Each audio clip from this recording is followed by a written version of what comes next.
quel point l'Écosse n'arrivait pas à être dangereux, à quel point ils ne ressortaient pas les ballons. Les gars, tu pouvais pas voir le Maroc s'exposer. Quand tu mènes à 1-0, c'est pas à toi de venir aller dans la moitié de terrain adverse, t'exposer, te faire contre-attaquer parce que l'Écosse n'attendait que ça. Donc le Maroc avait raison de garder le ballon et de faire tourner, de faire coulisser. Gauche droite pour trouver le bon moment où il fallait appuyer. C'est pas un gauche-droite juste pour gagner du temps, je ne sais quoi. C'est juste pour trouver le bon moment sur lequel tu peux t'appuyer pour aller faire mal à l'Écosse. Et le Maroc a réussi à le faire sur une qualité de terrain qui était vraiment pas folle. Hein. Le terrain était pas dingue. Et malgré tout, ta qualité technique, elle était bonne. Elle était bonne. Donc tu avais raison de jouer de cette manière-là. Et même en jouant de cette manière-là, tu as réussi à te créer des occasions et tu t'es créé des situations. Et tu aurais pu tuer ce match bien plus tôt, mais tu ne l'as pas fait. Tu ne l'as pas fait. Résultat des courses, tu t'imposes 1-0. T'es deuxième à l'Euro, on parle parce que le Brésil a gagné 3-0 contre Haïti. Mais encore, tu peux récupérer la première place. Il te restera le dernier match à aller jouer.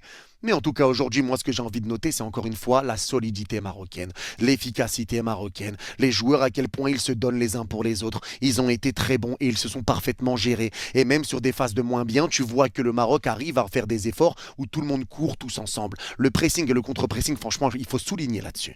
Il faut le souligner parce que l'équipe a été resplendissante dans ce registre-là. Et aujourd'hui, encore une fois, même si ça a été un match un peu plus compliqué offensivement pour El Khanous dans des situations qui ont été ratées, il sort un gros match. Il te fait beaucoup de replis défensifs. Il vient beaucoup aider au milieu de terrain. Il est là à la récupération. Mazraoui te sort un match XXL lui aussi. Encore une fois, des grosses récupérations. Solide sur son côté. Des bons tacles, des bonnes lectures de jeu. Rapide, des bonnes couvertures. Mazraoui fait un top match. C'était déjà le cas contre le Brésil, c'est encore le cas aujourd'hui. Il fait un top match. Beaucoup aidé par El Khanous, mais il fait un top match.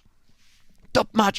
Mazraoui fait un match monstrueux. Il fait un match monstrueux. J'ai trouvé que Hakimi également sur le côté, pour moi, n'était pas mauvais. J'ai trouvé que c'était un bon match. Il était assez actif sur son couloir droit. Lui aussi très solide défensivement. Il essayait d'apporter un petit peu offensivement. C'est vrai qu'on le voit moins offensivement qu'au Paris Saint-Germain, même s'il a eu une occasion de marquer le 2-0, le ballon qui a été arrêté par le gardien.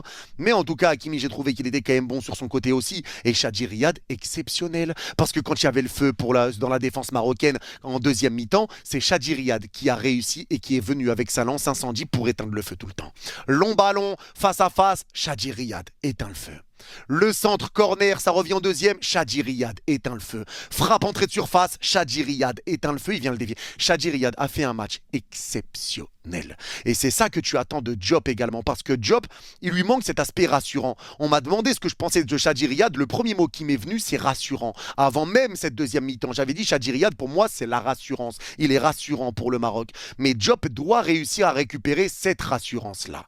Il doit la récupérer. Parce que c'est vrai que quand tu prends le jaune assez vite, tu commets des petites fautes qui peuvent coûter un petit peu cher, des petites erreurs par-ci par-là, des petites erreurs de relance. Tu dois être un petit peu plus